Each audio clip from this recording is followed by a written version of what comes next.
Okay student, देखिए ये video है आपके क्लास 10 के लिए। और क्लास 10 का ये कौन सा बोर्ड है आप लोगों का? ICSC। ये है ICSC बोर्ड का, ठीक है। तो मेरे पास कुछ स्टूडेंट हैं जिनको मैं पढ़ाता हूँ और ये क्लास 10 के स्टूडेंट हैं। तो एक्चुअली मैं कोचिंग पढ़ाता हूँ तो 1 घंटे का समय लगता ही लगता है और बाद में मुझे वीडियो भी बनाना पड़ता है। तो आज से मैंने ट्राई किया कि मतलब कोचिंग के समय ही वीडियो भी बना लिया जाए। ओके, देयरफॉर ये है ICSC बोर्ड के लिए। और यहाँ पर जहाँ मैं रहता हूँ वहाँ पे एक विद्यालय है जिसका नाम है होली क्रॉस। तो होली क्रॉस की 3-4 स्टूडेंट हैं और 2 लोग तो एब्सेंट हैं। ओके, देखिए तो आप लोग का जो लेसन है उसका नाम है द स्क्रेटरी सिस्टम।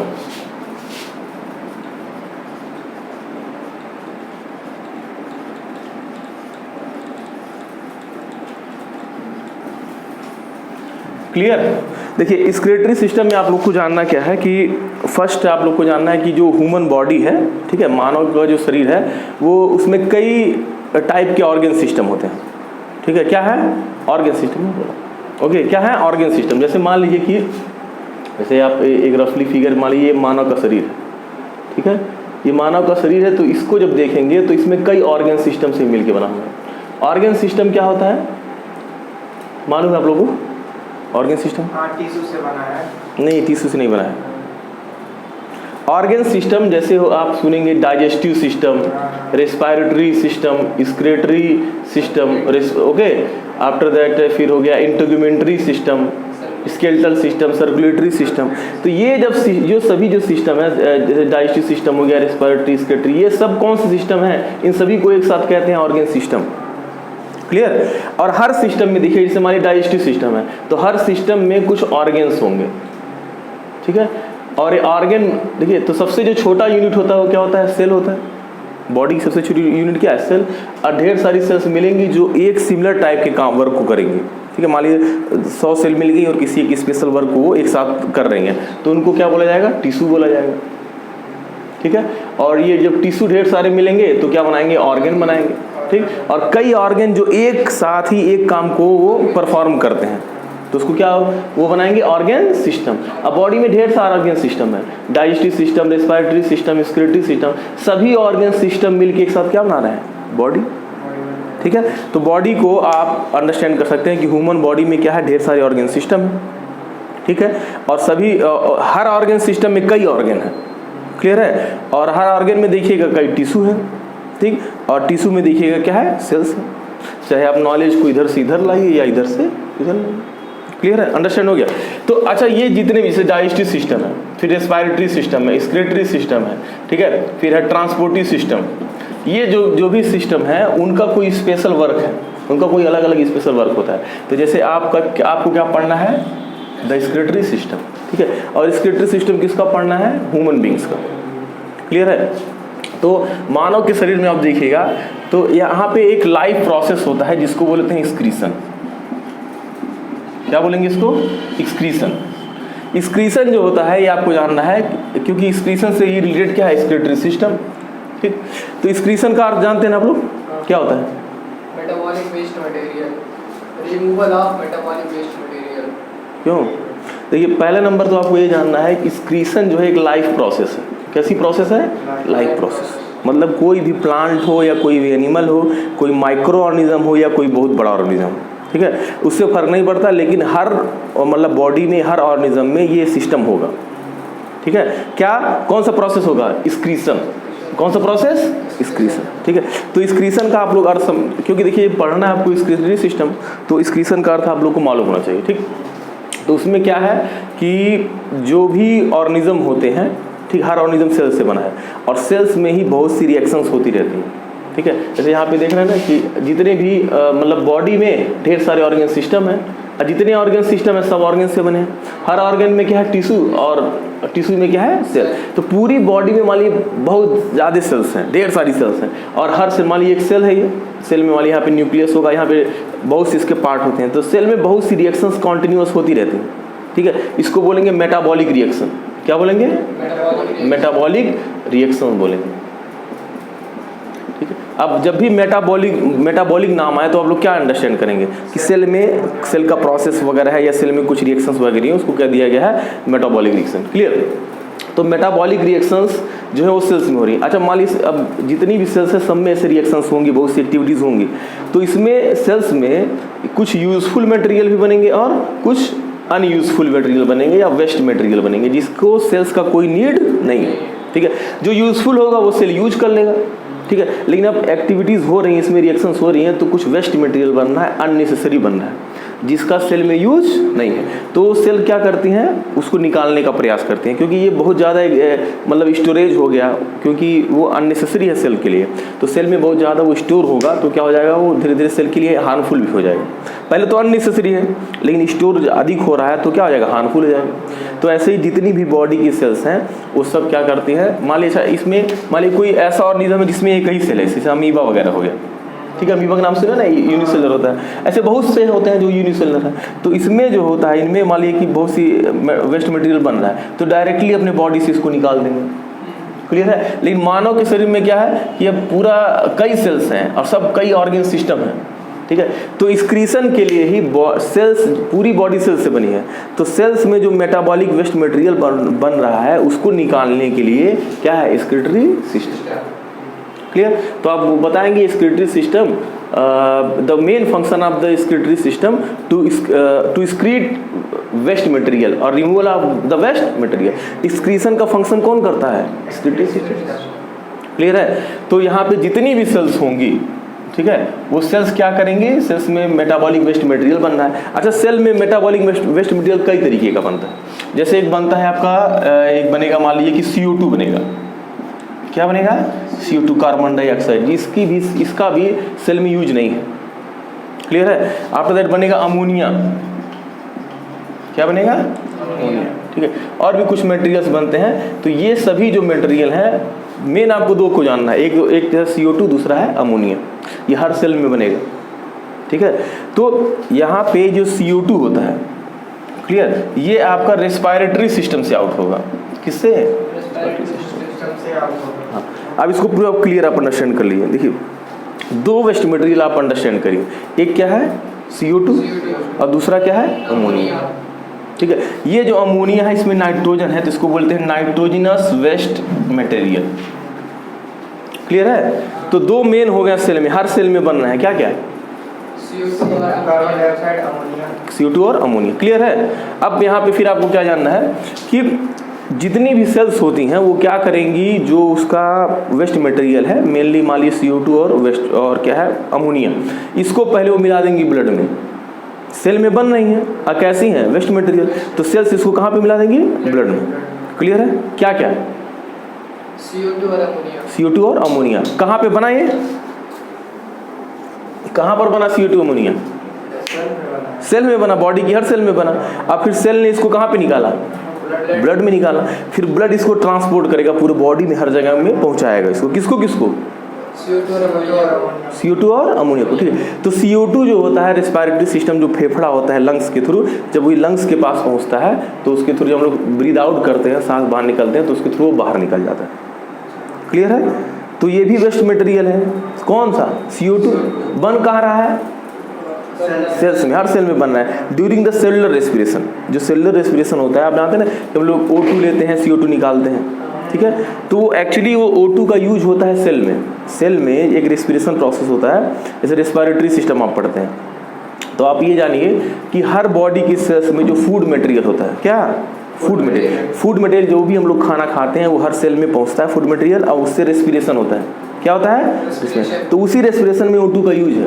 जो हम लोग मान लिए कि O2 लिए, O2 फेफड़े में गया, फेफड़े से ब्लड में मिला, और ब्लड पूरा हर जगह हर सेल में इसको पहुंच जाएगा, किसको, O2 को।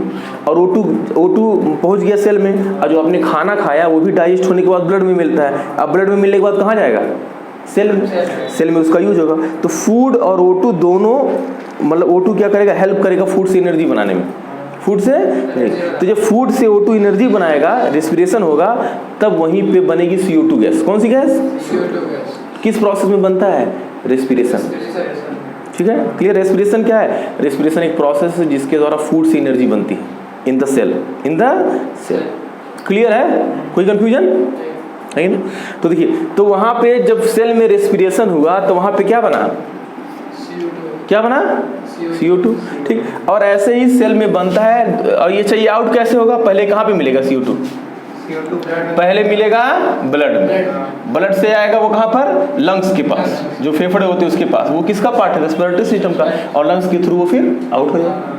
क्लियर है? तो इसका भी एक्सक्रीशन हो रहा है। ये भी क्या है? एक्सक्रीशन। गैसेस का जो एक्सचेंज है, O2 तो यूज है, तो बाहर से वो आएगा इनसाइड सेल में आएगा। लेकिन जो CO2 है वो वेस्ट मटेरियल हर सेल में बन रहा है, तो वो रेस्पिरेटरी सिस्टम के थ्रू बाहर निकल जाता है। क्लियर है? ये भी एक्सक्रीशन हो रहा है इसका भी। अब दूसरा क्या है? अमोनिया। क्या है? अब यहाँ पे ये है नाइट्रोजिनस वेस्ट मटेरियल है। कैसा है? Nitrogenous waste material. क्या? अमोनिया हर सेल में बनेगा। क्लियर है? तो इसमें भी सेल्स क्या करेंगी एक्चुअली कि इसको पहले ब्लड में मिलाएंगे। किसको? अमोनिया को। अमोनिया कहाँ पे बना? सेल में बना। फिर कहाँ पे मिला? ब्लड में। ब्लड के थ्रू क्या होता है, क्योंकि अमोनिया थोड़ा ज़्यादा टॉक्सिक होता है, ज़्यादा हार्मफुल होता है, तो बॉडी में ऐसा सिस्टम पाया जाता है कि अमोनिया को पहले भेजा जाता है लीवर में। कहाँ पर? लीवर। क्लियर है? तो इसको लीवर क्या करता है? अमोनिया क्योंकि ज़्यादा टॉक्सिक है, ज़्यादा हानिकारक है, तो इसको थोड़ा सा कम हानिकारक में चेंज कर देता है। तो अमोनिया से बनता है यूरिया। कहाँ पर? लीवर में। क्लियर है? कोई कंफ्यूजन है? दो वेस्ट मटेरियल मिलनी है आपको जानना है। एक पहला क्या है? CO2। क्लियर है? वो रेस्पिरेटरी सिस्टम के थ्रू बाहर होगा। और दूसरा क्या है? अमोनिया। बना कहाँ पे? सेल में। फिर कहाँ मिला? ब्लड में। और ब्लड में मिलने के बाद ये ज़्यादा टॉक्सिक है। कौन? अमोनिया। अब फिर कहाँ पे गया? लीवर के पास गया। किसके थ्रू गया? ब्लड के थ्रू। तो लीवर में एक सर्कल पाया जाता है, मतलब एक साइकिल पाया जाता है, एक प्रोसेस होता है जिसके थ्रू मतलब थोड़ा कम टॉक्सिक होता है। क्या बन जाता है वो? यूरिया। अमोनिया से बन जाती है यूरिया, जो लेस टॉक्सिक होती है थोड़ा सा। फिर ये यूरिया मिलती है ब्लड में। कहाँ पे मिलती है? ब्लड में। और इसी को अब क्योंकि ये यूरिया जो होती है, ये यूरिया जो है वाटर में सोल्यूबल होती है, वाटर में सोल्यूबल होती है। तो नॉर्मली अब एक्सक्रीटरी सिस्टम जो है ह्यूमन बींग्स का, जो मेन एक्सक्रीटरी सिस्टम है, उसके थ्रू ये बाहर निकल जाता है। मेन एक्सक्रीटरी सिस्टम जो होता है उसके थ्रू वो बाहर निकल जाता है। कौन? यूरिया। इसको भी बाहर निकालना बॉडी से जरूरी है, लेकिन पहले बहुत टॉक्सिक था, तो किस फॉर्म में था वो? अमोनिया के फॉर्म में। फिर कहाँ गया? लीवर के पास। किस में चेंज हो गया? यूरिया में। और फिर उसके बाद ये ब्लड में आता है। ब्लड से मिलके ये भी ब्लड सर्कुलेट पूरा करता है इसको। किसको? यूरिया को। फिर जब किडनी के पास जाता है, किसके पास? किडनी को। तो किडनी इसको वाटर सोल्यूबल फॉर्म में, क्योंकि वाटर में घुला रहता है, वाटर सोल्यूबल फॉर्म में इसको ब्लड से अलग कर देती है छान कर। ठीक है? फिर एक एक्सक्रीटरी सिस्टम है, जो फिगर आप बनाते हैं, देखिए आपकी बुक में दिया गया है ना, ये वाला जो फिगर, ठीक है, इसमें आप देखेंगे। क्लियर होगा कि नहीं? कोई कंफ्यूजन है तो पूछो। अब एक्सक्रीटरी सिस्टम में आप देखेंगे दो किडनी है। क्लियर है? और उसके बाद फिर यहाँ पे एक ब्लड सप्लाई हो रहा है, मान लीजिए ये वाला, दोनों को ब्लड मिल गया। ठीक है? इससे ब्लड आ रहा है। अब देखिए सुनिए, यहाँ पे आपको क्या अंडरस्टैंड करना है। अब इसी में आप अंडरस्टैंड कर लीजिए कि इसी में यूरिया भी है। क्या है? यूरिया ब्लड में। अब ब्लड ये आ रहा है और यहाँ पे दो ब्रांचेस में डिवाइड हो गया। कितने ब्रांचेस में? दो ब्रांचेस। एक इधर मिल गया और इसको, इस वाली किडनी को मिल गया। ठीक? अब इसमें ये क्या है? यूरिया भी है। ब्लड के सभी कंपोनेंट है, लेकिन क्या है? यूरिया भी है। क्लियर? अब उसके बाद फिर एक तो इन हुआ इसमें किडनी में, अब दूसरा फिर आउट होगा। एक आर्टरी है, दूसरी वेन है। आर्टरी क्या करेगी? किडनी को ब्लड सप्लाई करेगी, और वेन क्या करेगी? फिर ब्लड को वो हार्ट तक ले जाएगी। क्लियर है? तो एक इन हो रहा है, एक दूसरा उससे आउट हो रहा है। अब किडनी का काम क्या है कि ये अब यहीं पर ऐसे जो भी इसमें मटेरियल होगा जो छानेगी ये यूरिया को और वाटर को, वो सब अलग हो जाएगा। एक इस नली के द्वारा वो जाके इकट्ठा हो जाएगा। ये दोनों नली क्या कहलाती हैं? यूरेटर्स। क्या कहलाएंगे? यूरेटर्स। और यहाँ पे फिर वो इकट्ठा हो जाएगा, जो यूरिन होता है नंबर 1 जो आप जाते हैं, क्यों? यहीं पे इकट्ठा हो जाएगा, उसके बाद फिर उसको बाहर निकाल देंगे सर। ये हो गया यूरिनरी ब्लैडर। और इसमें क्या स्टोर होगा? यूरिन। और ये यूरेथ्रा होता है जिसके थ्रू बाहर निकल जाता है। तो ये है कॉमन जानकारी किसकी? Excretory system. तो मेन एक्सक्रीटरी सिस्टम में मेन ऑर्गन क्या है? किडनी। किडनी ही ब्लड से छानने का काम करता है। किसको? यूरिया। क्लियर है? कोई कंफ्यूजन है किसी को? किडनी का साइज मतलब दोनों किडनी का साइज अलग अलग होता है क्या? साइज तो नहीं, मतलब ये है कि थोड़ा सा ऊपर नीचे होता है, थोड़ा सा किडनी जो होती है थोड़ा सा एक थोड़ा सा ऊपर होगी, थोड़ा सा एक नीचे होगी। और प्रॉब्लम कोई क्लियर है? हाँ, तो यहाँ पे आपने क्या देखा? अब फिर से शुरू से बताओ जो अंडरस्टैंड किए। क्यों बोलो तुम लोग भी? अरे बोलिएगा। हाँ बताओ बताओ, अभी फिर 12 वाले आ जाएंगे। क्यों जल्दी बताओ क्या क्या अंडरस्टैंड किए, बताइए। No problem. अरे दोनों में से कोई एक बोले, चलो अभी बोलिए। वॉइस रिकॉर्ड हो, कोई दिक्कत नहीं है, चेहरा नहीं आ रहा, कोई दिक्कत नहीं। No problem. ये सिस्टम कौन सा है? Excretory system. एक्सक्रीटरी सिस्टम का मेन काम क्या है? एक्सक्रीशन करना। एक्सक्रीशन का अर्थ क्या होता है? जो सेल, हाँ अब बता रहे हैं, कनेक्ट हो गए। देखिए एक सेल हमारे अंदर जो होता है सबसे छोटा स्मॉल पार्टिकल, उसमें मतलब एक्टिविटी मतलब होता है सेल में एक्टिविटीज रिएक्शंस होती रहती हैं। रिएक्शंस होता रहता है, तो कुछ मतलब सही रिएक्शन होता है जो हमारे बॉडी के लिए मतलब चाहिए होता है, जो बॉडी का नीड होता है, और उसमें कुछ मतलब वेस्ट भी रिएक्शन होता रहता है। वेस्ट रिएक्शंस होते हैं। रिएक्शन के थ्रू जो प्रोडक्ट जो चीज़ें बन रही हैं, कुछ नेसेसरी बनेंगी और कुछ अननेसेसरी हो जाएंगी। नेसेसरी बनेगा, कुछ अननेसेसरी होगा। तो उसके बाद से अननेसेसरी में जो होता है CO2 होता है, और उसके बाद से अमोनिया CO2 और अमोनिया होता है, और उसके बाद से बोलो नो प्रॉब्लम। फिर मतलब CO2 ये वेस्ट मटेरियल है। क्या है वेस्ट मटेरियल? इसी को रिमूव करना है। कहाँ बन रहे हैं? Metabolic process. तो इसी को रिमूव कर देंगे बॉडी से, तो क्या हो गया? एक्सक्रीशन हो गया। क्लियर? और उसके बाद से ब्लड मतलब CO2 मतलब कैसे बाहर जाएगा? हाँ, तो बनेगा कहाँ पे? CO2 बनेगा सेल में बनेगा। सेल से कहाँ पर आएगा? ब्लड में। ब्लड इसको हर जगह ट्रांसपोर्ट करेगा, और कहाँ लेकर जाएगा तब निकलेगा ये। और उसके बाद से किडनी के पास CO2 निकलेगा। किडनी के पास निकलेगा नहीं, किडनी के पास नहीं निकलेगा, लंग्स के पास। हाँ, फेफड़े जो होते हैं लंग्स, उसके पास जाएगा।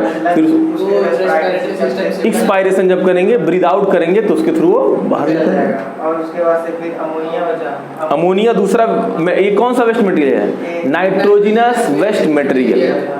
नाइट्रोजनस वेस्ट मटेरियल, और उसके बाद से ज़्यादा टॉक्सिक होता है। और उसके बाद से आता है मतलब अमोनिया आता है लीवर में। हाँ, अमोनिया ब्लड के थ्रू पहुंचता है लीवर में। ब्लड के थ्रू लीवर में आता है, और उसके बाद से लीवर से किस में बदल जाता है? लीवर इसको किस में बदल देता है? यूरिया में। यूरिया में। वो थोड़ा लेस टॉक्सिक होता है, उतना हानिकारक बॉडी के लिए नहीं होता। क्योंकि वो उतना मतलब पूरा घूम लेता है, तो उसके बाद से कौन घूमता है? अमोनिया कहाँ घूमता है? कहाँ? लंग्स के पास कहाँ अमोनिया पहुंचा दिए तुमने? नहीं यार, लीवर के अमोनिया बना सेल में, पहुंचा ब्लड में, ब्लड के थ्रू पूरा सर्कुलेट हो रहा है, हर जगह पहुंच रहा है। लेकिन कहाँ पहुंच रहा है उसके बाद? फिर उसको इंटेक कौन कर रहा है? लीवर कर रहा है। लीवर उसको ले रहा है, अब बदल दे रहा है किसमें? यूरिया बदल गया। अब फिर यूरिया कहाँ आएगा? लीवर से ब्लड में आएगा। अब ब्लड से आके कहाँ पर आएगा? मेन जो हमारा एक्सक्रीटरी सिस्टम है, मेन एक्सक्रीटरी सिस्टम, वो क्या है? ये दोनों किडनीज हैं, ठीक है। ये पूरा एक्सक्रीटरी सिस्टम है। अब इसमें ऑर्गन क्या क्या है? किडनी में फिर वाटर सोल्यूबल पाया जाता है। किडनी में वाटर सोल्यूबल पाया जाता है। किडनी क्या करेगी? जो ब्लड इसमें किडनी को जा रहा है, उसमें यूरिया भी है, और किस में मिला हुआ है? वो वाटर सोल्यूबल बना देता है। वाटर में मिला हुआ है वो। नहीं, वाटर सोल्यूबल तो है यूरिया ऑलरेडी। उसमें वाटर का अमाउंट होता है ना ब्लड में, वो तो उसमें सोल्यूबल है। क्या? यूरिया। तो उसके बाद से फिर निकल जाता है। कौन निकल जाता है? किडनी से। वही तो बता रहे, किडनी बाद में बता रहे हैं।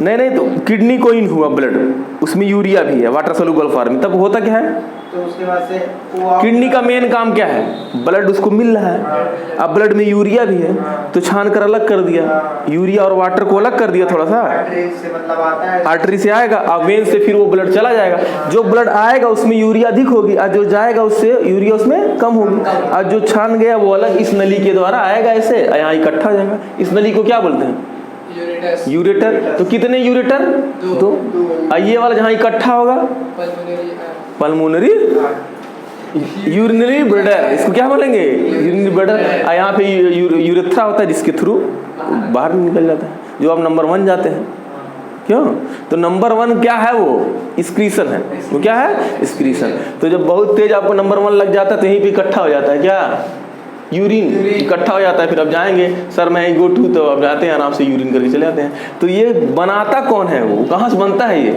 किडनी से, किडनी इसको कॉन्टिन्यूस छान कर अलग करता है, यहाँ इकट्ठा होता रहता है, अब निकाल देते हैं। तो नाइट्रोजिनस वेस्ट मटेरियल, अच्छा यहाँ पे पूछता है ना कि ह्यूमन बींग्स होता क्या है, मतलब नाइट्रोजन वेस्ट मटेरियल उसका मेन क्या है, यूरिया को एक्सक्रीट करता है ना, किसको, यूरिया, तो इसीलिए ह्यूमन बींग्स को बोलेंगे यूरियोटेलिक, क्या बोलेंगे, यूरियोटेलिक। ठीक है, ये प्रश्न पूछता है कि मानव का ह्यूमन बींग्स के किस टाइप का, तो अब क्या बताएंगे, यूरियोटेलिक। यूरियोटेलिक का अर्थ है वो किसको निकालता है, यूरिया को। क्लियर है, अंडरस्टैंड हो गया।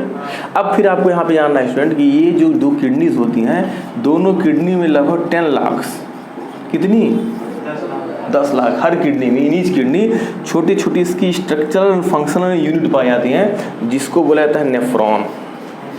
इसको क्या बोलेंगे, अब पूछे नेफ्रॉन कहाँ पाया जाएगा, किडनी में, ठीक है। एक और इसका नाम है, इसको बोले यूरिनिफेरस ट्यूब्यूल्स, यूरिनिफेरस ट्यूब्यूल्स उसी का नाम है, किसका, नेफ्रॉन का। क्लियर है, तो अभी इतना रहने देते हैं, इतना क्लियर हो गया। कल मैं आपको फिर इसमें आपको पढ़ना है नेफ्रॉन का स्ट्रक्चर, क्योंकि किडनी में जो नेफ्रॉन होता है वही वो छानने का पूरा प्रोसेस करता है, कैसे वो यूरिया को मतलब अलग करेगा। क्या करो, क्या इसमें डाउट, पूछो पूछो पूछो,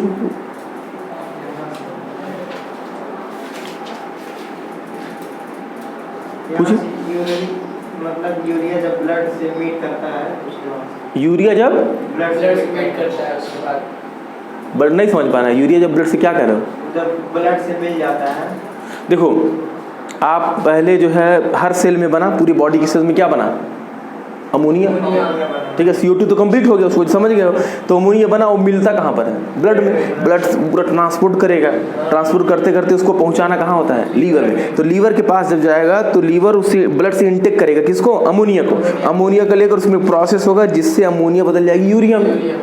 अमोनिया से यूरिया बनने का प्रोसेस कहाँ पर होता है, लीवर में। क्लियर। अब फिर ये यूरिया कहाँ मिल जाएगी, ब्लड में, क्योंकि ये टॉक्सिक मटेरियल है, वो बना के उसको लेस टॉक्सिक सिर्फ किया है, लेकिन उसको निकालना जरूरी है। तब ब्लड में जब सर्कुलेट होता है कहाँ पे, किडनी के पास, ठीक है। तो ब्लड इसमें आया, अब ब्लड इससे चला गया, किडनी ने छान कर अलग कर दिया, किसको, यूरिया को, किस फॉर्म में, वाटर सोल्यूबल फॉर्म में, ठीक है। तो कहाँ प्रॉब्लम कहाँ है, यही वाटर सोल्यूबल मतलब किडनी में रहता है कि वो नहीं, ब्लड में ही, ब्लड में वाटर भी है, यूरिया भी है, जो किडनी में आ रहा है, ब्लड की सप्लाई जो किडनी में आ रही है उसमें यूरिया मिला हुआ है, ठीक है। लेकिन जब किडनी, मान लीजिए कि ये किडनी है, ये मान लीजिए ऐसे किडनी है, ऐसे ये मान लीजिए किडनी है ऐसे, ठीक, इसको ब्लड ऐसे मिल रहा है, तो जो यहाँ पे ब्लड इसमें आ रहा है, इसमें ब्लड भी है और यूरिया भी है, इसमें ब्लड भी है और यूरिया, और क्योंकि वाटर है ना इसमें, ऑलरेडी वाटर है इसमें, तो उसमें मिला हुआ है, तो उसको वाटर सोल्यूबल कहते हैं। हाँ वाटर सोल्यूबल है,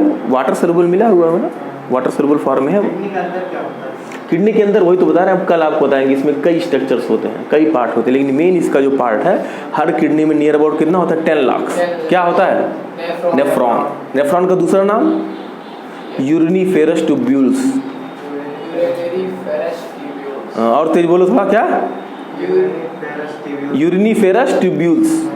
क्लियर। तो यही होते हैं जो स्ट्रक्चर्स होती है, इसी का आपको स्ट्रक्चर जानना है। फिर और जो किडनी के पार्ट होंगे उसको मैं आपको कल बता दूँगा। ठीक, यूरिनीफेरस ट्यूब्यूल ही मेन इसकी स्ट्रक्चरल फंक्शन यूनिट है। यही मतलब अभी तो मैंने आपको ऊपर से बताया ना, यहाँ पे गया फिर उसको छान कर अलग कर दिया, लेकिन ये किडनी कैसे ये प्रोसेस करती है ये भी आपको पढ़ना है। तो किडनी की जो स्ट्रक्चरल फंक्शन यूनिट क्या है, नेफ्रॉन है, नेफ्रॉन ही काम करती है मेन। और हर किडनी में क्या कितने हैं वो 10 लाख क्या नेफ्रॉन। अब पूछे आपकी किडनी की स्ट्रक्चरल यूनिट क्या है, स्ट्रक्चरल फंक्शनल यूनिट नेफ्रॉन। दूसरा नाम इसका यूरिनीफेरस ट्यूब्यूल्स। क्लियर है? Okay then thank you, next time.